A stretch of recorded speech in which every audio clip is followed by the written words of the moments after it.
All right, guys, this is a piece of history. It is a modern knife with historical materials. This is the Boker Tiger Damascus collector knife. They have done several different knives with this Tiger Damascus material. And what that is it's from the Tiger tank. The Tiger tank has a much more German long name that I'll put down in the description, but I'm not even though I am of German descent, I am not even going to try to pronounce some of that stuff. So Boker actually has access to or found or somehow all of their Tiger tank knives, Tiger Damascus knives, come from a tank that was found destroyed or that was destroyed in the summer of 1944 in Germany somewhere. And I'm not even going to get into all the history because I'm going to get it wrong. Even though I read through it a bunch and made some notes, I'm going to get it wrong. So I'm going to copy and paste some descriptions down below is so that you can go in and read it or copy and paste a link that you can go and read the description, in more detail because they're very detailed about it. So Chad Nichols, I think Boker sources the material, gets it to Chad Nichols, and Chad Nichols creates this beautiful, intrepid pattern out of steel from the Tiger tank. It's just mind-blowing.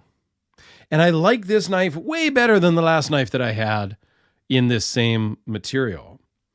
And I use that as a giveaway because Gil over at Wild About Sporting Goods, who loaned this knife into me, donated that knife a year or so back for a big giveaway.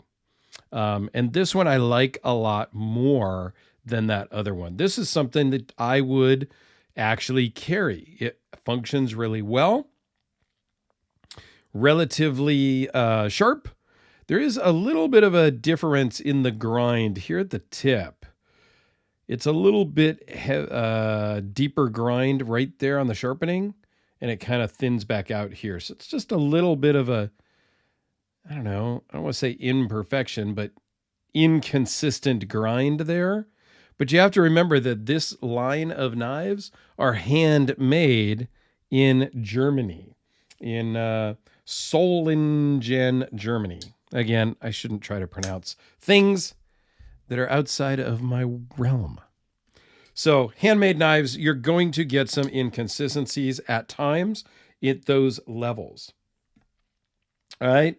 So what you're getting here is just a hair under 4.5 inches closed, 7 3/4 overall with a 3.3 inch blade, 0.014 behind the edge.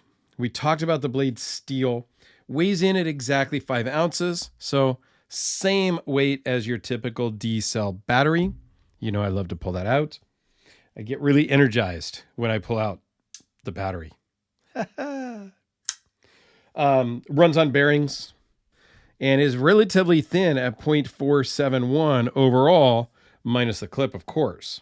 Has a lanyard hole if you're into that sort of a thing. I am not, but that's okay. It is a little tough to get into the pocket. It's not, I don't want to say tough. It doesn't just slide right into your pocket. It takes a little bit of effort to get it into your pocket, but it deploys from your pocket really nicely.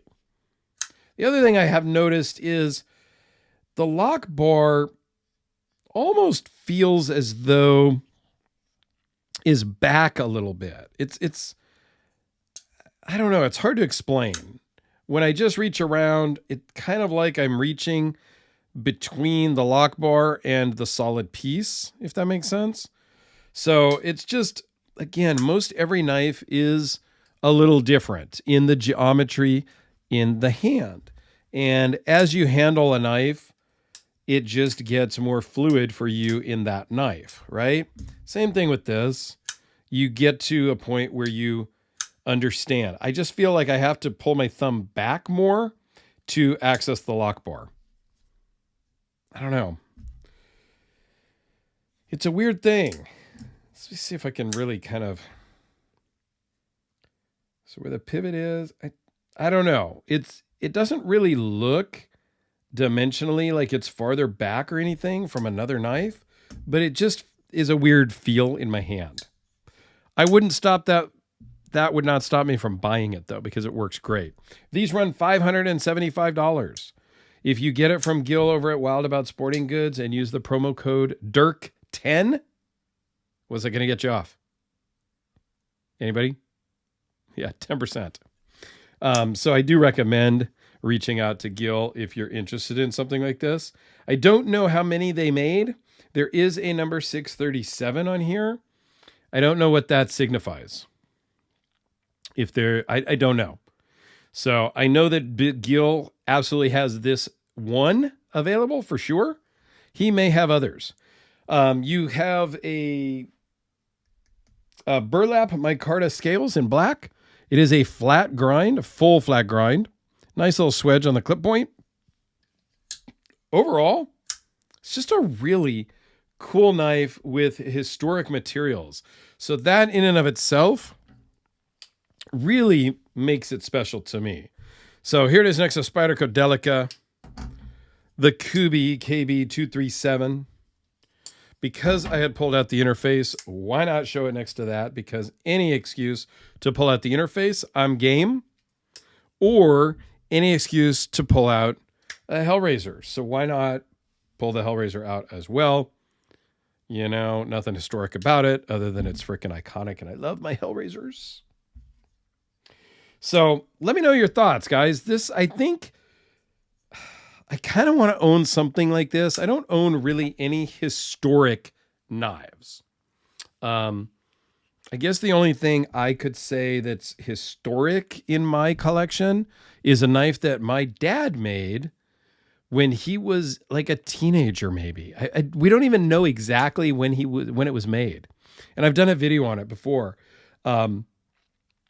He's long since passed away, but you know, something that he made to use out in the field and on the farm growing up in the Ozark Hills.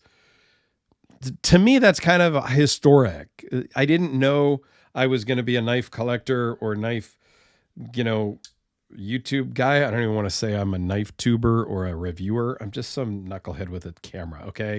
I'm nothing. There's a lot better people out there than me, and they can call themselves knife reviewers and YouTubers or knife tubers or whatever they want to call themselves. I'm just a guy. So who knew I was going to be so into knives? And when my father passed away, I got that piece. So that's historic to me. It means nothing to you guys, and I get that. So other than that, this is the most historic thing I think I have sort of in my collection. Anyway, I rambled there at the end. So go check out the Boker playlist over here for more cool stuff, and have yourselves a fantastic day. A link to Gil's website will be down below for sure. And thanks for watching.